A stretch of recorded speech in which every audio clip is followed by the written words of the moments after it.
The teen was gunned down here on this block in the early morning hours on New Year's Day. His mother and father telling me this has torn their family apart and they're pleading for answers. The boy was only 17.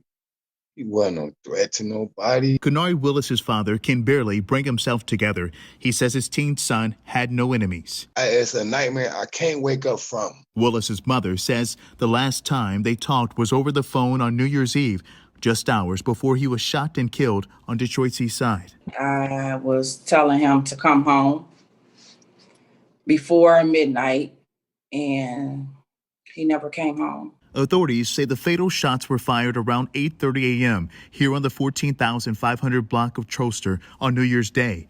Willis was rushed to a local hospital and later pronounced dead. Every night before we went to bed, he would come to the door and say, he loved us and good night and see you in the morning. The 17-year-old is the first teen to be murdered in the city of Detroit in 2021 after 8 teenagers lost their lives to gun violence last year. Detroit activist Pastor Mo says one is too many. It will behoove all of us and the city to make this city less violent and more youth-friendly. Willis's mother says he wanted to be an architect and would have graduated this year from high school.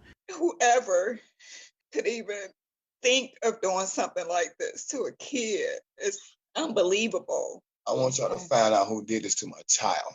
And DPD needs the public's help in this case. If you have any information, you're urged to give them a call, or you can call Crime Stoppers at 1-800-SPEAK-UP. Remember, you can remain anonymous. On the east side, I'm Rudy Harper, 7 Action News.